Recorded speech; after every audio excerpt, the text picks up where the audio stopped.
പ്രിയപ്പെട്ട സുഹൃത്തുക്കളെ, 950 രൂപീകരിച്ചിട്ടുള്ള ഇന്ത്യൻ ഭരണഘടന ആണ് ഇന്ത്യയിലെ നീതിന്യായ കോടതികൾ വിഭാവനം ചെയ്തത്. അതിൻ്റെ വകുപ്പ് എത്രയാണെന്നുള്ളതൊന്നും എനിക്ക് കൃത്യമായിട്ട് ഓർമ്മയില്ല. ഭരണഘടനയാണ് കോടതികൾ വിഭാവനം ചെയ്തിട്ടുള്ളത്. ആ കോടതികളുടെ ഉത്തരവാദിത്തങ്ങളും ബാധ്യതകളും ചുമതലകളും എല്ലാം ഭരണഘടനയിൽ വിവിധ വകുപ്പുകൾ കൃത്യമായി പറയുന്നുണ്ട്. ജനങ്ങളുടെ അവസാന ആലയമാണ് നീതിന്യായ വ്യവസ്ഥകൾ എന്ന് നമുക്കറിയാം. അതുകൊണ്ടാണ് പലപ്പോഴും സെന്റിനൽ ഇൻ ദ ക്യൂ വൈവ് എന്ന് ഞാൻ പറഞ്ഞിട്ടുള്ളത്. Watchful guardian of the fundamental rights of the people, അങ്ങനെയാണ് നമ്മൾ കോടതിയെ കാണുന്നത്. അതായത് ജനങ്ങളുടെ മൗലികാവകാശം സംരക്ഷിക്കുന്ന, ജാഗ്രതയോടെ സംരക്ഷിക്കുന്ന രക്ഷിതാവ്, അതാണ് സെന്റിനൽ ഇൻ ദ ക്യൂ വൈവ്. അപ്പോൾ അത് സംരക്ഷിക്കാൻ വേണ്ടിയിട്ട് എക്സിക്യൂട്ടീവ് പോലും ജനങ്ങളോട് തെറ്റായി പെരുമാറുമ്പോൾ ജനങ്ങളുടെ അവസാന ആലയമായിട്ടാണ് മുൻസിഫ് കോടതി മുതൽ സുപ്രീം കോടതി വരെയുള്ള ആ കോടതികളുടെ ശൃംഖലയെ നമ്മൾ കണക്കാക്കുന്നത്. സുഹൃത്തുക്കളെ, ആ കോടതികളുടെ ശൃംഖലയുമായി ബന്ധപ്പെട്ടുകൊണ്ട് ഒരു പിടി ആരോപണങ്ങൾ ചെറുതും വലുതുമായിട്ടുള്ളത് നമ്മൾ പതിറ്റാണ്ടുകളായി നമ്മൾ കേൾക്കുന്നുണ്ട്. ആ കേൾക്കുന്നതുമായി ബന്ധപ്പെട്ടുകൊണ്ട് നീതിന്യായ വ്യവസ്ഥയെ മൊത്തമായി മോശമാക്കാനൊന്നും ഞാനില്ല. കാരണം എല്ലാ സംവിധാനത്തിലും നല്ലതുമുണ്ട് ചീത്തയുമുണ്ട് എന്ന് വിശ്വസിക്കുന്ന ഒരാളാണ് ഞാൻ. രാഷ്ട്രീയത്തിൽ നല്ലതുണ്ട് ചീത്തയുണ്ട്, അതുപോലെ തന്നെ നിയമവ്യവസ്ഥയിലുമുണ്ട് നല്ലതും ചീത്തയും. അപ്പോൾ അതുകൊണ്ട് നിയമവ്യവസ്ഥ മൊത്തം അങ്ങ് കോംപ്രമൈസ്ഡായി പോയി എന്നുള്ള അഭിപ്രായമൊന്നും എനിക്കില്ല. ഞാൻ വളരെ ഡയലക്റ്റിക്കലായിട്ടുള്ള ഒരു സമീപനമാണ് നീതിന്യായ വ്യവസ്ഥയുമായി ബന്ധപ്പെട്ടെടുത്തിട്ടുള്ളത്. ഇപ്പോൾ കേരള ഹൈക്കോടതിയിലെ ജഡ്ജിമാരുമായി ബന്ധപ്പെട്ടിട്ടൊക്കെ ആണെങ്കിൽ അവരുടെ തെറ്റായിട്ടുള്ള വിധിന്യായങ്ങളെ അതിരൂക്ഷമായി വിമർശിക്കുകയും ശരിയായിട്ടുള്ള വിധിന്യായങ്ങളെ മുക്തകണ്ഠം പ്രശംസിക്കുകയും ചെയ്യുന്ന ഒരു ശൈലിയാണ് ഞാൻ മുന്നോട്ട് വെച്ചിട്ടുള്ളത്. ആകെ ഒരു തവണയാണ് എനിക്കെതിരെ ഒരു കോടതിയലക്ഷ്യ കേസ് വന്നത്. പക്ഷേ ഞാൻ പല വിധിന്യായങ്ങളെയും വളരെ രൂക്ഷമായി വിമർശിച്ചിട്ടുണ്ട്. പക്ഷേ അതുപോലെ തന്നെ ശരിയായിട്ടുള്ള വിധിന്യായങ്ങളെ മുക്തകണ്ഠം പ്രശംസിച്ചിട്ടുമുണ്ട്. ഇതാണ് കേരളത്തിലെ നീതിന്യായ വ്യവസ്ഥ, പരമോന്നത നീതിന്യായ വ്യവസ്ഥയായിട്ടുള്ള ഹൈക്കോടതിയുമായി ബന്ധപ്പെട്ടിട്ടുള്ള എൻ്റെ നിലപാട്. സുഹൃത്തുക്കളെ, ഞാനിന്ന് ഈ വീഡിയോയിലൂടെ എൻ്റെ പ്രേക്ഷകരുമായി ചർച്ച ചെയ്യാൻ ഉദ്ദേശിക്കുന്നത്,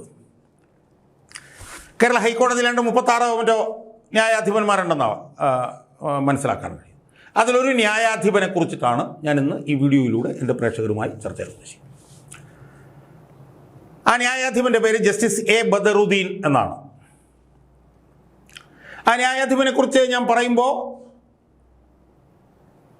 ആ ന്യായാധിപൻ്റെ കോൺട്രിബ്യൂഷൻസിനെ കുറിച്ചിട്ട് ഞാൻ സംസാരിക്കുമ്പോൾ ആ ന്യായാധിപനാണ് എല്ലാം തികഞ്ഞവൻ,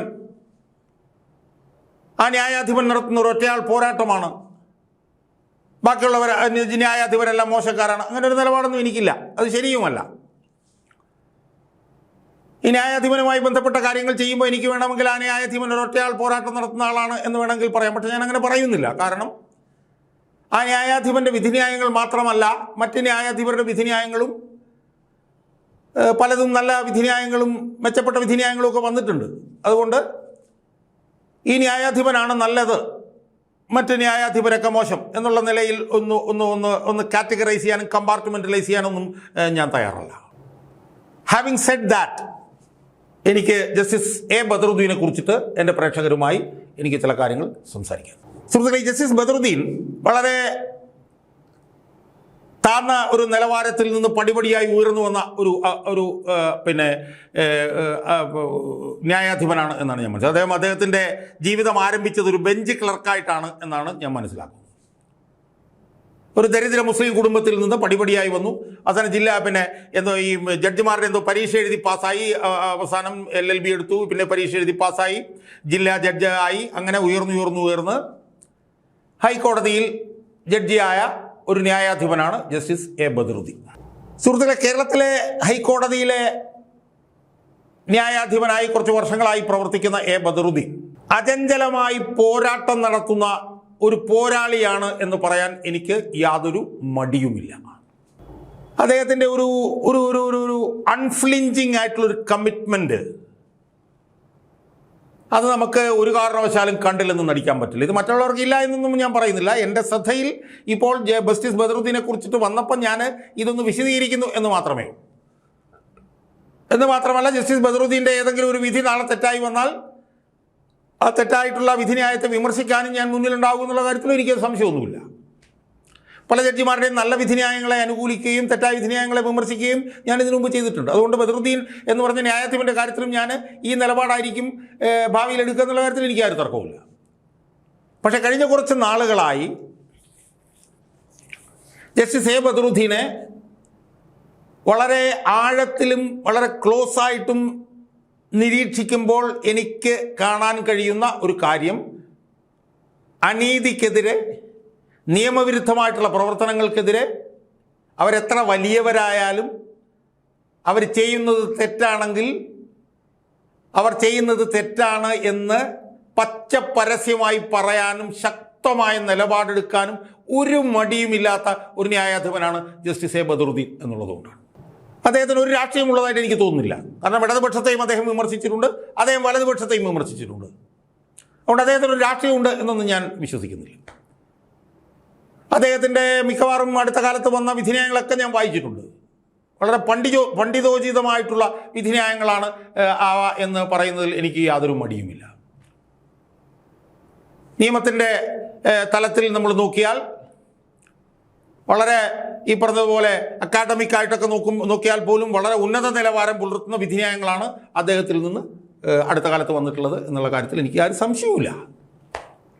അതുകൊണ്ട് തന്നെ നീതിന്യായ വ്യവസ്ഥകൾ ഭരണഘടന വിഭാവനം ചെയ്തപ്പോൾ എങ്ങനെയാണോ ഭരണഘടന നീതിന്യായ വ്യവസ്ഥകളെ വിഭാവനം ചെയ്തത് അതേ നിലയിൽ തന്നെ ഒരു തുള്ളി വെള്ളം പോലും ചേർക്കാതെ ഭരണഘടന വിഭാവനം ചെയ്ത നിലയിൽ തന്നെ നീതിന്യായ വ്യവസ്ഥകൾ പ്രവർത്തിക്കേണ്ടത് എങ്ങനെയാണ് എന്നുള്ളതിൻ്റെ ഒരു ഉത്തമ ഉദാഹരണമാണ്, അല്ലെങ്കിൽ ന്യായാധിപന്മാർ പ്രവർത്തിക്കേണ്ടത് എങ്ങനെയെന്നുള്ളതിൻ്റെ ഒരു ഉത്തമ ഉദാഹരണമാണ് ജസ്റ്റിസ് എ ബദറുദ്ദീൻ എന്നുള്ള കാര്യത്തിൽ ആരും തർക്കവുമില്ല. ശബരിമല കൊള്ളയുമായി ബന്ധപ്പെട്ടുകൊണ്ട് അദ്ദേഹം എടുത്ത നിലപാട്, ശങ്കരദാസ് എന്ന് പറഞ്ഞിട്ടുള്ള ആ ദേവസ്വം ബോർഡിൻ്റെ മെമ്പർ ഏറ്റവും വലിയ അധികാരിയായിരുന്നു. അയാളെ രക്ഷപ്പെടുത്താൻ ഭരണകൂടം വലിയ ശ്രമങ്ങൾ നടത്തി. എന്നിട്ടും ജസ്റ്റിസ് എ ബദറുദ്ദീൻ്റെ അചഞ്ചലമായിട്ടുള്ള നിലപാടുകൊണ്ടല്ലേ ഈ ശങ്കരദാസ് ജയിലിലാക്കപ്പെട്ടത്. അതുപോലെ തന്നെ ഈ കഴിഞ്ഞ ദിവസം റാം എന്ന് പറഞ്ഞിട്ടുള്ള ഒരാളെ അറസ്റ്റ് ചെയ്യുന്നതുമായി ബന്ധപ്പെട്ടുകൊണ്ട് അതിരൂക്ഷമായിട്ടുള്ള വിമർശനങ്ങളല്ലേ ജസ്റ്റിസ് ബദറുദ്ദീൻ നടത്തിയത്. ഒരു പിന്നോക്കക്കാരനായിട്ടുള്ള കുട്ടിയുടെ മരണവുമായി ബന്ധപ്പെട്ടുകൊണ്ട് ആ പ്രതിയെ അറസ്റ്റ് ചെയ്യാൻ വേണ്ടിയിട്ട് താമസിച്ചത്, അയാളെ അറസ്റ്റ് ചെയ്തപ്പോഴത്തേക്ക് മാനദണ്ഡങ്ങൾ പാലിക്കാതെ അറസ്റ്റ് ചെയ്തുകൊണ്ട് അയാളെ വിട്ടയക്കേണ്ടി വന്നത്, അതിലൊക്കെ പോലീസിനെതിരെ അതിരൂക്ഷമായിട്ടുള്ള വിമർശനങ്ങളല്ലേ ജസ്റ്റിസ് ബദറുദ്ദീൻ നടത്തിയത്. അതിലിപ്പോൾ വീണ്ടും അയാളെ അറസ്റ്റ് ചെയ്യാൻ കീഴ്ക്കോടതി ഈ വിധിന്യായത്തിൻ്റെ അടിസ്ഥാനത്തിൽ തീരുമാനിച്ചിരിക്കുക. അങ്ങനെ ഒരുപാട് വിധിന്യായങ്ങൾ എടുത്തു കാണിക്കാൻ ബദറുദ്ദീനുണ്ട്. ഞാൻ അതിനകത്തേക്ക് ഒന്നിലേക്കും പോകുന്നില്ല. ഞാൻ അവസാനമായി എനിക്ക് സൂചിപ്പിക്കാനുള്ളത് ഒരു പ്രധാനപ്പെട്ട വിഷയത്തിൽ ജസ്റ്റിസ് ബദറുദ്ദീൻ നടത്തിയ ഇടപെടലാണ്. ആ ഇടപെടലും കൂടെ പറഞ്ഞുകൊണ്ട് ഞാൻ ഈ വീഡിയോ അവസാനിപ്പിച്ചോളൂ. സുഹൃത്തുക്കളെ, നൂറുകണക്കിന് കോടി രൂപയുടെ കശുവണ്ടി അഴിമതി കേസിൽ but for justice A Badaruddin അല്ലായിരുന്നുവെങ്കിൽ ഒരു സംശയവും വേണ്ട, ഇടതിൻ്റെയും വലതിൻ്റെയും വിശ്വസ്ത വിനീത വിധേയനായിരുന്ന ആർ ചന്ദ്രശേഖരൻ രക്ഷപ്പെട്ടു പോകുമായിരുന്നുള്ള കാര്യത്തിൽ എന്തായിരുന്നു സുഹൃത്തുക്കളെ സംശയം? CBI പ്രോസിക്യൂട്ട് ചെയ്യാൻ തീരുമാനിച്ചു. INTUസിൻ്റെ പ്രസിഡന്റാണ്. പക്ഷേ പിണറായി സർക്കാർ 3 പ്രാവശ്യം പ്രോസിക്യൂഷൻ സാങ്ഷൻ കൊടുക്കുന്നില്ല. പ്രോസിക്യൂഷൻ സാങ്ഷൻ കൊടുക്കണമെന്ന് പറയാനുള്ള അധികാരം കോടതിക്കുമില്ല. അയാളെ രക്ഷപ്പെടുത്താൻ നോക്കി. VD സതീശൻ സർക്കാർ വന്നു. VD സതീശൻ സർക്കാരും അയാളെ രക്ഷപ്പെടുത്താൻ വേണ്ടിയിട്ട് നോക്കി. പക്ഷെ ആ വിഷയത്തിൽ അൺഫ്ലിഞ്ചിങ് ആയിട്ടുള്ള കമ്മിറ്റ്മെൻറ്റോടുകൂടി, അൺഫ്ലിഞ്ചിങ് ആയിട്ടുള്ള കമ്മിറ്റ്മെൻറ്റ്, അൺറിലൻറ്റിങ് ആയിട്ടുള്ള കമ്മിറ്റ്മെൻറ്റ്, അൺകോംപ്രമൈസിങ് ആയിട്ടുള്ള കമ്മിറ്റ്മെൻറ്റ്, അതിലൂടെ ജസ്റ്റിസ് ബദറുദ്ദീൻ നടത്തിയിട്ടുള്ള ഇടപെടലിൻ്റെ ഭാഗമായിട്ടല്ലേ ആ കേസ് ഇപ്പം വിചാരണയിലേക്ക് പോയത്. അല്ലെങ്കിൽ ചന്ദ്രശേഖരൻ രക്ഷപ്പെട്ടു പോകില്ലായിരുന്നു സുഹൃത്തുക്കളെ. ഞാൻ ഓർക്കുകയായിരുന്നു, അതിലൊരു പ്രോസിക്യൂഷൻ സാങ്ഷനുമായി ബന്ധപ്പെട്ട ഒരു ഓർഡർ വലിയ വിവാദമാവുകയും അത് പ്രതികൾക്ക് കിട്ടുകയൊക്കെ ചെയ്തല്ലോ. അതിൽ കോടതിയലക്ഷ്യ കേസിൽ വ്യവസായ വകുപ്പ് സെക്രട്ടറി ആയിട്ടുള്ള K. ബിജു കോടതിയിൽ ഹാജരായപ്പോഴത്തേക്കും ബിജുവിനോട് ജസ്റ്റിസ് ബദറുദ്ദീൻ പറഞ്ഞ് ഞാനിപ്പോൾ ഓർക്കുകയായിരുന്നു, നിങ്ങൾക്ക് സമൂഹത്തോടാണ് പ്രതിബദ്ധതയുള്ളത്, സമൂഹത്തോടാണ് നിങ്ങൾക്ക് ബാധ്യതയുള്ളത്. അതുകൊണ്ട് തെറ്റായ കാര്യം വരുമ്പോഴത്തേക്ക് നിങ്ങൾ നെഞ്ചു വിരിച്ചു നിന്ന് ഭരണകൂടത്തോട് പറയണ്ടേ, ഇത് കണ്ടംപ്റ്റാണ്, ഇതിൽ എനിക്ക് കൂട്ടു നിൽക്കാൻ പറ്റില്ല, ഇത് കോടതിയെ ലക്ഷ്യമാണ്. അതുകൊണ്ട് ഞാൻ എൻ്റെ വിയോജനക്കുറിപ്പ് എഴുതും എന്ന് പറയാനുള്ള ആർജവം നിങ്ങൾ കാണിക്കണ്ടേ മിസ്റ്റർ സെക്രട്ടറി എന്നുള്ള ഒരു നിലപാടാണ് ജസ്റ്റിസ് ബദറുദ്ദീൻ എടുത്തത്. അവസാനം നെപ്പോളിയൻ്റെ ഉദ്ധരിച്ചുകൊണ്ട് പറഞ്ഞെന്താ, ഭീരുക്കൾ ഒരുപാട് തവണ മരിക്കും, പക്ഷെ ധൈര്യശാലിക്ക് ഒരു മരണമേ ഉള്ളൂ. ഞാൻ പിന്തുടരുന്ന നിലപാട് അതാണ് എന്ന് ബദറുദ്ദീൻ പറഞ്ഞത് ഞാൻ ഓർക്കുകയായിരുന്നു. സുഹൃത്തുക്കളെ, ഞാനതുകൊണ്ട് ദീർഘിപ്പിക്കുന്നില്ല. ഞാൻ ബദറുദ്ദീൻ എന്ന് പറഞ്ഞ ഈ ജഡ്ജിൻ്റെ നിലപാടുകളെ ഞാൻ പ്രശംസിക്കുമ്പോൾ അദ്ദേഹം മാത്രമേ അത് ചെയ്യുന്ന ആളുള്ളൂ, മറ്റുള്ളവർ മോശമാണെന്നുള്ള നിലപാട് ഞാൻ എടുക്കുന്നില്ല. പക്ഷേ ഒരു സംശയവും വേണ്ട, കേരള ഹൈക്കോടതിയുടെ SS മൈലുകളോളം ഉയർത്താൻ ഈ ജസ്റ്റിസ് എ ബദറുദ്ദീൻ എന്ന് പറഞ്ഞിട്ടുള്ള ഈ ന്യായാധിപൻ്റെ നിലപാടുകൾ കാരണമായിട്ടുണ്ട് എന്നുള്ള കാര്യത്തിൽ എനിക്ക് യാതൊരു സംശയവുമില്ല. അദ്ദേഹത്തിൻ്റെ വിധിന്യായങ്ങൾ പരിശോധിക്കുകയും അദ്ദേഹത്തിൻ്റെ കോടതിയിലുള്ള പരാമർശങ്ങൾ പരിശോധിക്കുകയും ചെയ്താൽ അതിൽ ഈ കേരള ഹൈക്കോടതിക്ക് അഭിമാനിക്കാവുന്ന ഒരു ന്യായാധിപനാണ് എ ബദറുദ്ദീൻ എന്നുള്ള കാര്യത്തിൽ യാതൊരു സംശയവുമില്ല. ഭരണഘടന എന്താണോ നീതിന്യായ വ്യവസ്ഥ കൊണ്ട് വിഭാവനം ചെയ്തത്, നീതിന്യായ വ്യവസ്ഥകൾ രൂപപ്പെടുത്തിയെടുത്തിയപ്പോൾ ഇന്ത്യയുടെ ഭരണഘടന എന്താണോ വിഭാവനം ചെയ്തത് അത് അതിൻ്റെ ലെറ്റർ ആൻഡ് സ്പിരിറ്റിലും അത് ലോക്ക് സ്റ്റോക്ക് ആൻഡ് ബാരൽ അത് നടപ്പിലാക്കുന്ന കേരള ഹൈക്കോടതിയിലെ പ്രധാനപ്പെട്ട ന്യായാധിപന്മാരിൽ ഒരു ന്യായാധിപനാണ് ജസ്റ്റിസ് എ ബദറുദ്ദീൻ എന്നുള്ള കാര്യത്തിൽ ഒരു സംശയവുമില്ല എന്നാണ് എനിക്ക് സൂചിപ്പിക്കാനുള്ളത്.